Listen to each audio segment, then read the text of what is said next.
तक तो ये उधर वाले गुट में थे, इसीलिए इनको हिंदुत्व की समझ नहीं है। दोनों पार्टी के बड़े नेताओं की ओर से कौन कौन से बड़े बयान दिए गए हैं, ये रिपोर्ट देखिए। इसके जरिए आप समझेंगे कि महाराष्ट्र की सियासत किस करवट मौजूदा वक्त में बैठ रही है।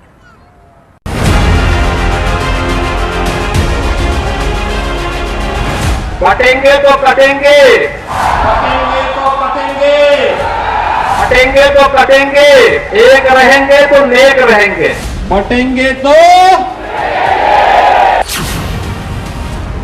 महाराष्ट्र से लेकर झारखंड तक की चुनावी सभाओं में बटोगे तो कटोगे का नारा गूंज रहा है, लेकिन इस नारे ने महाराष्ट्र में एनडीए को ही बांट दिया है। बटेंगे तो कटेंगे वाला जो नारा है वो आपको यानी कि अजित पवार को सूट नहीं कर रहा है। आपने कई मंचों से इसकी मुखालफत की है। नहीं कर रहा है, ये महाराष्ट्र के माहौल में सूट नहीं करता है। नहीं करता। एनसीपी अध्यक्ष अजित पवार ने बटोगे तो कटोगे का विरोध किया तो इन दिनों महाराष्ट्र में हिंदुत्व का सबसे बड़ा झंडा बरदार बने देवेंद्र फडणवीस ने उनकी समझ पर सवाल उठा दिए। दशकों अजित दादा ऐसे विचारों में रहे हैं कि जिन विचारों में सेक्युलरिज्म नाम का, हिंदुत्व का विरोध करना है सेक्युलरिज्म उनके लिए, ऐसे लोगों के साथ रहे। इसलिए जनता का मिजाज और नेशनलिस्ट मिजाज ये समझने में थोड़ा समय उनको लगेगा। बटोगे तो कटोगे के नारे पर दो डिप्टी सीएम अलग अलग धारा में बह रहे हैं, लेकिन विरोध की आवाज सिर्फ अजित पवार के मुंह से नहीं निकली। आज तो चित्रा त्रिपाठी के साथ बातचीत में एनसीपी के नवाब मलिक ने भी नारे पर सवाल उठा दिए हैं। दिल्ली में गलियारों में बहुत ताकतवर महाराष्ट्र के कुछ नेता हो गए। हमें लगता है उनकी भी निगाहें मुख्यमंत्री की कुर्सी पे है, लेकिन हमारी पार्टी जिस ताकत से उभर रही है, हम तय करेंगे अपने कार्यक्रमों के आधार पे। नेता किसे तय करना है वो पार्टी खुद करेगी, लेकिन देवेंद्र जी की राह आसान नहीं। बीजेपी के भीतर भी बहुत दावेदार हैं। चुनावी रणनीतिकार बटोगे तो कटोगे को एजेंडा सेंटर मान रहे हैं। बयान इतना वायरल हो चुका है कि इस पर दर्जनों अलग अलग तरह के पोस्टर से लेकर गाने तक बन चुके हैं। इतनी बात समझ लेंगे भाई, बट जाएंगे तो कट जाएंगे, कट जाएंगे। कल रात को जब मुंबई में पीएम मोदी की रैली हो रही थी, तब दर्जनों बीजेपी समर्थक युवा बटोगे तो कटोगे लिखे हुए टी शर्ट पहनकर सभा में पहुंच गए। बहुत सारे लोग टी शर्ट पहन कर आए हैं जिसमें लिखा हुआ है बटोगे तो कटोगे। देखिए कि बहुत सारे जो नौजवान हैं उनकी जो टी शर्ट है उस पे हम देख रहे हैं बटोगे तो कटोगे जो है उनको टी शर्ट पहनेगी। बटोगे तो कटोगे का सियासी साइड इफेक्ट ये है कि चुनाव में विपक्ष ने अपना टारगेट मोदी से योगी की तरफ शिफ्ट कर दिया है। बटेंगे तो कटेंगे, ये साधु का काम है, नाथ पंथ का काम है। अरे ये काम कोई टेररिस्ट बोल सकता है, आप नहीं बोल सकते। लेकिन अब बीजेपी की सहयोगी एनसीपी ही खुलकर इस नारे पर नाराजगी जाहिर कर रही है। वैसे अजीत पवार की बहन सुप्रिया सुले अजीत पवार के विरोध को ढोंग बता रही हैं। तकलीफ होती तो उस दिन प्राइम मिनिस्टर जी के साथ जो अपनी फोटो देखी, उनकी बॉडी लैंग्वेज तो देखिए, बड़े खुश लग रहे थे एक दूसरे के साथ। पावर में आपको बैठना है तो देवेंद्र फडणवीस अच्छे एक स्टेटमेंट करेंगे तो आप बाहर रहेंगे, फिर आपका सिलेक्टिवली रिश्ता बनता है तो उसमें स्वार्थ हो गया, तो फिर इसमें सेवा कर बिल्कुल ही नहीं है ना, दे स्टैंड एक्सपोज्ड। असल में अजीत पवार के विरोध की वजह ये है कि उनकी छवि सेक्युलर नेता की है। उन्होंने 5 मुसलमानों को अपनी पार्टी से उम्मीदवार बनाया है। हो सकता है कि इस वजह से वो खुलकर इस नारे का विरोध कर रहे हैं। वैसे अजित पवार के विरोध में बड़ी खबर यह है कि देवेंद्र फडणवीस ने पहली बार खुलकर योगी के नारे का समर्थन किया है और इसी वजह से महाराष्ट्र की सियासत में देवेंद्र फडणवीस खुद को हिंदुत्ववादी नेता स्थापित करने में जुटे हैं। इसीलिए बार बार वो अपने भाषण में वोट जिहाद और धर्म युद्ध की बात कहते हैं। अरे अण्णा, आता आपली ताकद दाखवून द्या। हे जर वोट जिहाद करणार असतील तर आता वोटांचं धर्मयुद्ध करण्याची वेळ। असल में महाराष्ट्र की सियासत में हिंदुत्ववादी छवि का कोई नेता बचा नहीं है। कांग्रेस से गठबंधन करके उद्धव सेक्युलर बन चुके हैं। राज ठाकरे में वो ठसक नहीं रही। एकनाथ शिंदे की छवि भी मॉडर्न सेक्युलर वाली बन गई है। ऐसे में देवेंद्र फडणवीस उस खाली जगह को भरने की तैयारी कर रहे हैं। इसीलिए उन्होंने खुलकर बटोगे तो कटोगे का साथ दिया है। इसी साल 26 अगस्त को उत्तर प्रदेश के मुख्यमंत्री योगी आदित्यनाथ की ओर से आगरा की एक रैली में बटोगे तो कटोगे का बयान दिया गया। देखते ही देखते ये नारा इतना ज्यादा पॉपुलर हुआ कि तमाम विधानसभा चुनाव में बीजेपी इसको लेकर आगे बढ़ने लगी। हरियाणा में फॉर्मूला हिट हो गया, महाराष्ट्र में भी इसको आजमाया जा रहा है। बीजेपी को ये नारा इतना सूट क्यों कर रहा है, उसके बारे में जल्दी से देते हैं आपको जानकारी। कुछ आंकड़े आपके सामने और कुछ जानकारी देते हैं। लोकसभा चुनाव में भारतीय जनता पार्टी बहुमत से दूर रह गई थी। माना गया कि विपक्ष ने जाति का जो कार्ड चला था वही काम कर गया। बीजेपी के खिलाफ जातियों की गोलबंदी हो गई। आरक्षण और संविधान का जो कार्ड विपक्ष ने खेला, उससे बीजेपी को अच्छा खासा नुकसान हुआ। उत्तर प्रदेश, महाराष्ट्र और राजस्थान में भारतीय जनता पार्टी को लोकसभा में विपक्ष के मुकाबले कम सीटें मिली। जाति का कार्ड भारी पड़ा। यूपी में पटेल, महाराष्ट्र में कुनबी, राजस्थान में जाट बीजेपी से दूर हो गए। विपक्ष की इसी जाति वाले कार्ड को दूर करने के लिए, उसको काटने के लिए बटोगे तो कटोगे वाला बयान दिया जा रहा है। और बीजेपी नेताओं की लगातार ये कोशिश है कि हिंदुत्व के सहारे अपने एजेंडे को आगे बढ़ाया जाए, क्योंकि जातियां जब भी काम कर जाती हैं चुनाव में तो भारतीय जनता पार्टी को होता है अच्छा खासा नुकसान। इसी वजह से इस तरह के नारे दिए जा रहे हैं, एक रहोगे, सेफ रहोगे, बटोगे तो कटोगे। फिलहाल हम बढ़ते हैं आगे, बात कर लेते हैं कौन बनेगा महाराष्ट्र का अगला मुख्यमंत्री, जिसको लेकर दांव-पेच लगातार चलाए जा रहे हैं। पार्टियों के कार्यकर्ताओं की ओर से अपने अपने बड़े बड़े नेताओं के नाम के चेहरे को आगे किया जा रहा है। लेकिन आपको बताते चले, महायुति में पेच क्या फंसा हुआ है, इसको लेकर किस तरह की रणनीति बन रही है, अंदर खाने क्या कुछ चल रहा है, उसको बताती हुई ये रिपोर्ट देखिए। हो सकता है हमारी इस रिपोर्ट से आपको महाराष्ट्र के बारे में कुछ क्लू मिल जाए। माननीय श्री नरेंद्र मोदी, स्वागत है भाई, स्वागत है, मोदी जी का स्वागत है। महाराष्ट्र की आखिरी रैली में प्रधानमंत्री मोदी गजब कॉन्फिडेंट थे। संभाजी में उन्होंने सीएम एकनाथ शिंदे का नाम लेकर तारीफ की, लेकिन अगले सीएम का संकेत नहीं दिया। मुंबई में उन्होंने महायुति सरकार बनाने का एडवांस निमंत्रण बांट दिया। संकेत यहाँ भी नहीं दिया कि अगले सीएम शिंदे ही होंगे या कोई और। महायुति की नई सरकार के शपथ ग्रहण की तैयारी भी करनी है। शपथ समारोह का आपको निमंत्रण देने के लिए आया हूं। सबसे ज्यादा निवेश, फॉरेन डायरेक्ट इन्वेस्टमेंट अगर कहीं हुआ है तो वो मेरे महाराष्ट्र में हुआ है। शिंदे जी, इसके लिए भी आपको और आपकी टीम को बधाई। शिंदे का नाम लेकर तारीफ करने का मतलब लोग अपने हिसाब से निकाल सकते हैं। मोदी, अमित शाह ने पिछले दिनों ऐसे ही देवेंद्र फडणवीस का भी नाम लिया था। जहां गया वहां एक ही बात है, महायुति की सरकार बनानी है, देवेंद्र भाई को विजयी बनाना है। इस तारीफ ने भी अटकलें छेड़ी थी कि क्या ये देवेंद्र फडणवीस को एकनाथ शिंदे से ऊपर रखने का, क्या सत्ता मिलने पर ही उन्हें सीएम बनाने का संकेत तो नहीं। राजनीति संभावनाओं का नाम है, तो आइए हम भी कुछ संभावनाएं तलाशते हैं कि महाराष्ट्र का मुख्यमंत्री कौन बन सकता है, क्यों बन सकता है, कैसे बन सकता है। तो महाराष्ट्र के पास दो चॉइस है, महायुति या फिर महाविकास अघाड़ी। दोनों में ही सीएम के तीन दावेदार हैं। महायुति में एकनाथ शिंदे हैं, फिर देवेंद्र फडणवीस, फिर अजित पवार। वहीं महाविकास अघाड़ी में उद्धव ठाकरे पहले दावेदार बने हुए हैं। नाना पटोले, सुप्रिया सुले का नाम भी लगातार चर्चा में बना हुआ है। राजनीति संभावनाओं के साथ संख्या बल का भी खेल है। महाराष्ट्र विधानसभा में 288 सीटें हैं। पहले देखिए कौन कितनी सीटों यानी कितनी संख्या बल पर खेल रहा है। महायुति में बीजेपी सबसे ज्यादा 149 सीटों पर लड़ रही है। शिंदे शिवसेना दूसरे नंबर पर है, 81 सीटों पर लड़ रही है। अजित पवार की एनसीपी 59 सीटों पर लड़ रही है। मतलब ये कि बहुमत के लिए जितने नंबर चाहिए उससे ज्यादा सीटें बीजेपी अकेले ही लड़ रही है। इसीलिए महायुति की सबसे बड़ी पार्टी वही बने, इस पर कोई शक नहीं होना चाहिए। महाअघाड़ी में देखें तो कांग्रेस सबसे ज्यादा 101 सीटों पर लड़ रही है। उद्धव की शिवसेना के 95 उम्मीदवार हैं। शरद पवार की एनसीपी के 86 कैंडिडेट चुनाव में हैं। ये तो रहा संख्या बल। अब संभावनाओं पर आते हैं। गठबंधन की राजनीति में बड़ी पार्टी का ही पीएम या सीएम बने ये जरूरी नहीं। राजनीति में उदाहरण भरे पड़े हैं। एकनाथ शिंदे शिवसेना तोड़कर आए थे तो बीजेपी के पास उन्हें सीएम मान लेने के सिवा कोई रास्ता भी नहीं था। अब वो मजबूरी नहीं है। फडणवीस ने ताज़ा इंटरव्यू में एक तरह से इशारों में कह दिया कि मैं सीएम रह चुका हूँ, ऐसे में कब तक डिप्टी सीएम बनाया जाता रहूंगा। उस समय मैंने ये जरूर कहा था पार्टी को कि देखिए, अगर मैं इस सरकार में जाता हूं तो लोगों को लगेगा कि भाई ये पद के लिए इतना लालची आदमी है। हालांकि महायुति की ऑफिशियल लाइन ये है कि सीएम नतीजों के बाद तय होगा, लेकिन जाहिर है फडणवीस उस वक्त के आज्ञा पालन का अब इनाम चाह रहे हों। हालांकि नए शिगुफे छोड़ने वाले महायुति में कम नहीं हैं।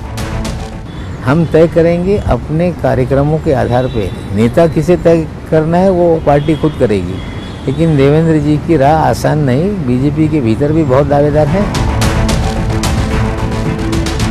भाग्य से छींका फूटने की उम्मीद अजित पवार को भी है, लेकिन सीधे नहीं दर्शा रहे, ऊपर से ही शो ऑफ कर रहे हैं कि वो इन सीएम वीएम के चक्करों में नहीं पड़ते। मैं महायुति का एक घटक हूँ। हमारे महायुति का ज्यादा से ज्यादा सीटें जिताने का हमारा इरादा है। किंग मेकर है, उसमें मुझे बिल्कुल दिलचस्पी नहीं है, बिल्कुल नहीं है। एक अनार कई दावेदार वाला हाल महाविकास अघाड़ी में भी है। उद्धव ठाकरे की बतौर सीएम कार्यकाल पूरा न कर पाने की पीड़ा बार बार उनके नेताओं के मुंह पर आ ही जाती है। कुछ भी हो, मुख्यमंत्री उद्धव साहब ठाकरे ही होंगे। मैं ये जरूर कहूंगा कि महाराष्ट्र की जनता चाहती है कि उद्धव ठाकरे मुख्यमंत्री। शरद पवार की एनसीपी भी संकेत दे चुकी है कि जब हर पार्टी अपना सीएम बनाने का सोच रही है, तो वो भी सुप्रिया सुले को ही सीएम बनवाने का ख्याल क्यों न पाले। महिलाओं को मुख्यमंत्री बनाने में हमें कोई तकलीफ नहीं है। सुप्रिया सुले भी बन सकती है, कोई तकलीफ नहीं है हमारे लिए। मुख्यमंत्री क्यों नहीं बनेंगी? जो सबको अप्रूव है वो तो बनेंगी। वैसे शरद पवार कह चुके हैं कि कम से कम उनकी पार्टी का तो सीएम नहीं बनने जा रहा, लेकिन ये हिस्ट्री है। पवार की कोई बात कभी पत्थर की लकीर रही ही नहीं है। लेकिन महाविकास अघाड़ी में सीएम की बड़ी दावेदार है कांग्रेस। उद्धव की सीएम प्रोजेक्ट करने की इच्छाओं को दबाकर रखने में सबसे ज्यादा मेहनत नाना पटोले ने की है। 2019 में कांग्रेस के पास 44 सीटें थीं। 56 सीटों वाले उद्धव को सीएम नहीं बनवाती तो 54 सीटों वाली एनसीपी का सीएम बनवाना पड़ता। लेकिन अब महाविकास अघाड़ी में सीटों का सबसे बड़ा शेयर उसके पास ही है। बीजेपी की तरह कांग्रेस को भी बस 23 नवंबर का इंतजार है। कौन बनेगा मुख्यमंत्री, बड़ा सवाल है और लगातार इस पर एबीपी न्यूज की नजर बनी रहेगी। वैसे चुनाव महाराष्ट्र और झारखंड में हो ले रहे हैं, लेकिन प्रधानमंत्री नरेंद्र मोदी बिहार से पूरे देश को और खास तौर से इन दोनों राज्यों को बड़ा संदेश दे रहे हैं। भगवान बिरसा मुंडा की जयंती के मौके पर प्रधानमंत्री बिहार में थे, वहां से उन्होंने राष्ट्रव्यापी एक बड़ा संदेश दिया। आपको बताते चले, बड़ी तादाद में जो आदिवासी वोटर्स हैं वो महाराष्ट्र में है, झारखंड में भी है। ऐसे में बिरसा मुंडा के गुण गाते हुए पीएम ने क्या क्या बातें कही और राहुल गांधी ने महाराष्ट्र की सियासत से उनको किस तरह से याद किया। वोट के लिए ईश्वर को याद। रिपोर्ट।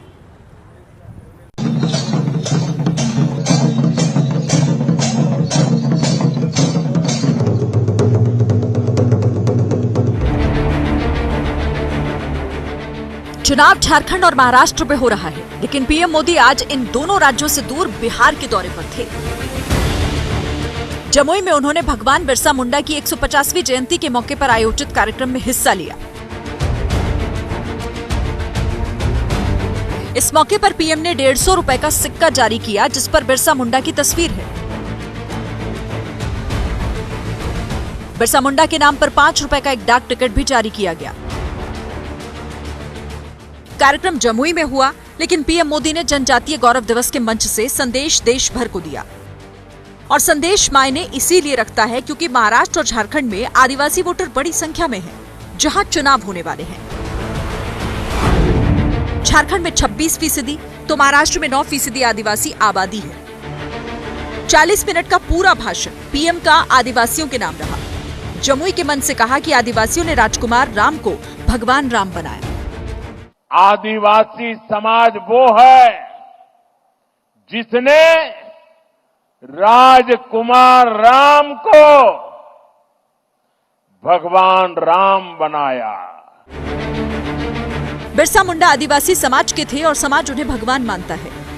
महाराष्ट्र और झारखंड में चूंकि अभी चुनाव चल रहे हैं, इसीलिए इस तरह का कार्यक्रम वहां हो नहीं सकता था, लेकिन बिहार के कार्यक्रम के जरिए संदेश दोनों राज्यों तक पहुंच ही गया है। हम लोग इस मकसद से आए हैं कि भगवान बिरसा मुंडा जी की जो सीख है, अपनी माटी के लिए न्यौछावर हो जाना, तो हम भी सुनिश्चित करेंगे कि यहाँ की भूमि जो झारखंड के निवासी हैं उन्हीं के लिए है, ये हमारी माँ के समान है। कांग्रेस के 60 साल एक तरफ, मोदी सरकार के 10 साल एक तरफ, हमारे 10 साल उन पर भारी पड़ेंगे। हमने इतना काम आदिवासी समाज के लिए किया है। बिरसा मुंडा की जयंती के मौके पर बीजेपी जेएमएम कांग्रेस गठबंधन की सरकार पर हमलावर है और पार्टी ये बताने की कोशिश कर रही है कि देश में आदिवासियों की सबसे बड़ी हितैषी कोई है तो बीजेपी है। इसी कड़ी में दिल्ली के सराय काले खां चौक का नाम बदलकर बिरसा मुंडा चौक किया गया। मतलब दिल्ली में अमित शाह ने, बिहार से पीएम मोदी ने आदिवासियों को संदेश दिया। और संदेश मायने इसीलिए भी रखता है क्योंकि सीएसडीएस का आंकड़ा कहता है कि लोकसभा चुनाव के दौरान आदिवासियों के 55% वोट महाविकास अघाड़ी को मिले, जबकि महायुति को 35% आदिवासी वोट ही मिल सके। आदिवासी वोटों की अहमियत इस बात से समझी जा सकती है कि 2 दिन पहले पीएम मोदी ने महाराष्ट्र के चंद्रपुर में रैली की थी और कांग्रेस को आदिवासी विरोधी बताया था। आज नंदुरबार पहुंचे राहुल गांधी ने बीजेपी को आदिवासियों का विरोधी बता दिया। इस संविधान में आपको वनवासी नहीं कहा जाता है, आपको आदिवासी कहा जाता है। मगर आरएसएस के लोग, बीजेपी के लोग, हिंदुस्तान के प्रधानमंत्री आपको वनवासी कहते हैं। बिरसा मुंडा जी, महात्मा गांधी जी, अंबेडकर जी, इन सब का अपमान करते हो। राज्य में 25 सीटें आदिवासियों के लिए रिजर्व हैं। 2019 के चुनाव में बीजेपी को 8, शिवसेना को 3, एनसीपी को 6, कांग्रेस को 4, अन्य को भी 4 सीटें मिली थी। महाराष्ट्र में आदिवासी वोटर करीब 38 सीटों पर प्रभाव रखते हैं। बिरसा मुंडा की जयंती के इस कार्यक्रम के जरिए बीजेपी ने आदिवासियों को अपने पाले में करने की कोशिश की है। वैसे तो महाराष्ट्र, झारखंड में जितने भी मुद्दे हैं उसमें धर्म, जाति, महंगाई, रोजगार एक बड़ा मुद्दा तो है ही, लेकिन हेलीकॉप्टर का मुद्दा भी बहुत गूंज रहा है, जिसको लेकर महाराष्ट्र में उद्धव ठाकरे और बीजेपी के नेता आमने सामने हैं। तो वहीं दूसरी तरफ झारखंड में आज हेलीकॉप्टर की लैंडिंग और टेक ऑफ को लेकर कांग्रेस पार्टी ने भारतीय जनता पार्टी के खिलाफ मोर्चा खोल दिया। देखिए, 15% आपकी आबादी हिंदुस्तान। झारखंड के गोड्डा में रैली खत्म करके राहुल गांधी वापस हेलीपैड पर पहुंचे और उड़न खटोले में बैठ भी गए, लेकिन हेलीकॉप्टर नहीं उड़ा तो हंगामा मच गया। एटीएस यानी एयर ट्रैफिक कंट्रोल का क्लियरेंस नहीं मिलने से राहुल गांधी का हेलीकॉप्टर थोड़ी देर के लिए गोड्डा में ही रोक दिया गया। राहुल की उड़ान में हुई देरी को कांग्रेस ने मुद्दा बना लिया है। देश में 70 साल कांग्रेस ने राज किया, लेकिन विपक्ष के नेताओं में से कोई भी नहीं कह सकता कि हमारी किसी रैली को, किसी हेलीकॉप्टर को या किसी प्रकार से रोकने का प्रयास किया हुआ। ये तानाशाही बिल्कुल ठीक नहीं। कांग्रेस की सहयोगी जेएमएम को गोड्डा में राहुल के चॉपर के न उड़ पाने में बड़ी साजिश नजर आ रही है। आपने परमिशन दिया है समय को देखते हुए। प्रधानमंत्री कोई एक दिन में अभी तैयार हुए कपड़ा पहने और कहीं नहीं चल जाते। पूरी तरह से पॉलिटिकल कंस्पिरेसी है। फर्स्ट फेज का रिजल्ट लोगों को यह बता दिया है। बीजेपी ने कांग्रेस और जेएमएम को यूपीए सरकार का दौर याद दिलाते हुए कहा कि नियम के तहत ही राहुल गांधी का हेलीकॉप्टर उड़ने से रोका गया। और अब बात कर लेते हैं उत्तर प्रदेश की सियासत में तेज पत्ते की। राजनीति में किस किस तरह की मिसालें दी जाती हैं, ये बातें आपसे छिपी नहीं है, लेकिन तेज पत्ते की एंट्री आज किस तरह से एक बड़े नेता की ओर से कराई गई और सियासी तेज पत्ते की सुगंध कितनी फैलेगी, इसका कितना होगा असर, ये रिपोर्ट देखिए।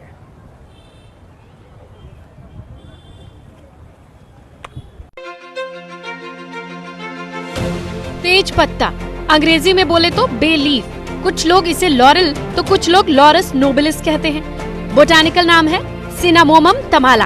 पाचन के लिए काफी अच्छा होता है। छोले हो या पुलाव, उसे खुशबू से भर देता है, लेकिन डिश बनते ही थाली से यूं निकालकर फेंका जाता है जैसे दूध से मक्खी।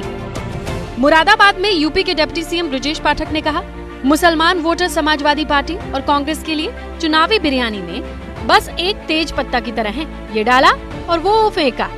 बगैर तेज पत्ता के बिरयानी अच्छी? बोलो भैया, बिरयानी पक गई है। अब आपने खाना शुरू किया, सबसे पहले क्या करेंगे? बिरयानी के पत्ते को चाट करके अलग रख देंगे कि नहीं, बताना जरा।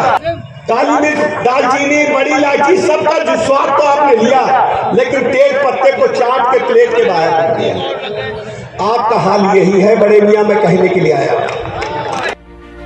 वैसे ब्रजेश पाठक तेज पत्ते को दूसरी बार चुनाव में लेकर आए हैं। 2022 में भी उन्होंने पसमानदा मुसलमानों को बिरयानी में पड़ी काली मिर्च, दालचीनी और तेजपत्ते का फर्क बताया था।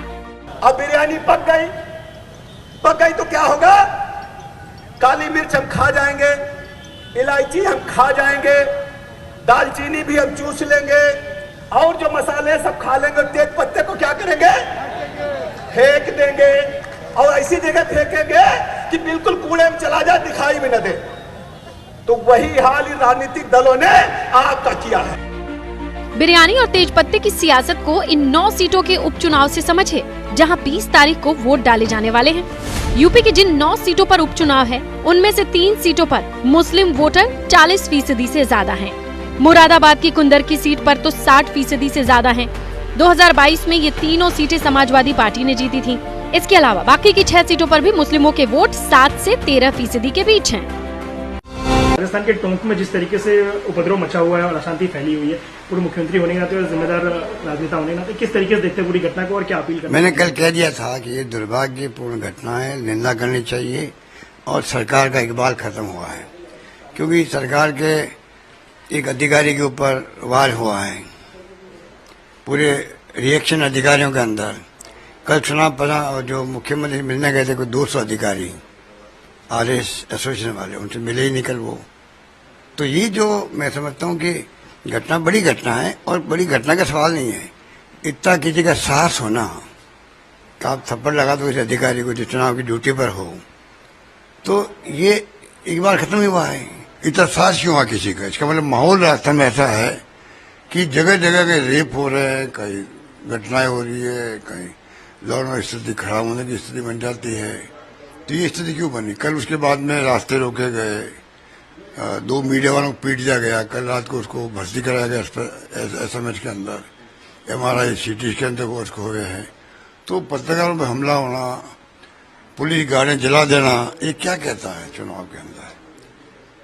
तो ये जो घटना हुई है वो मैं समझता हूँ कि चिंतनीय घटना है। हमारे सरकार में जो 2,87,000 पोस्ट खाली है, इसको हम 1.5 साल में पूरा की पूरा भर्ती करने का काम करूंगा। भाई और बहनों, मैं आपको वचन देता हूं, ये जो नौकरी होगा ना, बिना खर्ची बिना पर्ची से गरीब का बेटा को नौकरी मिलेगा, ये भी मैं वादा करना चाहूंगा। भाई और बहनों, ये CGL का एग्जाम क्या गरीब माँ बेटा 30 लाख रुपया दे सकता है? दे सकता है? ये लोग बार बार परीक्षा करते हैं और बार बार क्वेश्चन पेपर लीक कर देते हैं। कितना रुपया में लीक करता है? 30 लाख, 40 लाख। क्या आप लोग दे सकता है इतना? दे सकता है? इसीलिए हम आपको वचन देता हूं, जो लोग ये CGL एग्जाम का घोटाला किया है ना, सरकार बनने का बाद ये लोगों को जेल नहीं, मार मार के जेल का अंदर करूंगा। थोड़ा सा ट्रीटमेंट, प्यार मोहब्बत करना पड़ता है। करना पड़ता है कि नहीं पड़ता है? थोड़ा प्यार मोहब्बत से जेल जाते हैं ना, तब जाके सीधा होगा। गरीबों का खून सोचने का काम आगे जाके नहीं करेगा। भाई और बहनों, मैं आपको एक कहानी बताता हूं। कहानी नहीं, ये आप गूगल करने से भी मिल जाएगा। मैं असम का मुख्यमंत्री बना, 10 दिन का बाद मेरा पास एक अधिकारी आए एक फाइल लेके। क्या है फाइल में? बोले मद्रासा स्कूलों का शिक्षक का तनख्वाह देना है, सब आपका एक दस्तखत चाहिए। मैं बोला मद्रासा में क्या होते हैं? क्या होता है भैया? बोले साहब मुल्ला बनते हैं। मैं बोला तुमको मुल्ला बनाना है कि डॉक्टर इंजीनियर बनाना है? बोले साहब क्या करूं, ये तो सली आ रहा है। मैं बोला आज ही जाके मद्रासा का दुकान बंद कर दो। 600 मद्रासा हम एक ही हस्ताक्षर में बंद कर दिया। ये लोग आके मुझको बोले कि साहब बहुत गड़बड़ी होगा। मैं बोला सोच बोलो ये लोगों को, मैं भी मेरा माँ का दूध पी के ही जन्म हुआ हूँ। अगर वो लोग हल्ला कर सकते हैं, मैं भी उसको ट्रीटमेंट देना जानता हूँ। कुछ नहीं हुआ है, चुपचाप असम में 660 मदरसा बंद हो गया, खत्म। अभी क्या हुए, मैं हुसैनाबाद गए थे, मैंने पूछा कि भाई ये हुसैनाबाद किसका नाम में हुए हैं, कोई महापुरुष थे क्या? बोले साहब नहीं जानता हूं। मैं बोला मैं झारखंड आए, सिद्धू कानू का बारे में सीखा, सान भैरव का बारे में सीखा, फूलू जानू का बारे में सीखा, मैंने बिरसा मुंडा का बारे में सीखा, शेख भिखारी का बारे में सीखा, पीताम्बर नीलांबर का बारे में सीखा, जट्टा भगत का बारे में सीखे। ये हुसैन कौन सा है, ये कहां से आए थोड़ा बताओ। बोले मालूम नहीं है। मैंने बोला सरकार आएगा, हुसैनाबाद का नाम को चेंज करके हमारे सिद्धू कानू, बिरसा मुंडा, हमारे जट्टा भगत किसी का नाम में हम लोग कर देगा। उन्होंने क्या बोला, मेरा ऊपर जाके केस डाले कोर्ट में। मैं बोला यार भाई क्यों केसेस डालते हो, हम भी हमारा माँ का दूध पी के जन्म लिया हो, कोई तुम बाल बाका नहीं कर पाऊंगा। सरकार बनेगा, नाम को भी हम चेंज करके रख देगा, जो करना है कर लो, हमें कुछ फर्क नहीं पड़ेगा। केशव प्रसाद मौर्य के बहाने सीएम योगी पर अखिलेश यादव का निशाना, कहा मुख्यमंत्री बारूदी सुरंग खोद रहे हैं और डिप्टी सीएम कुर्सी के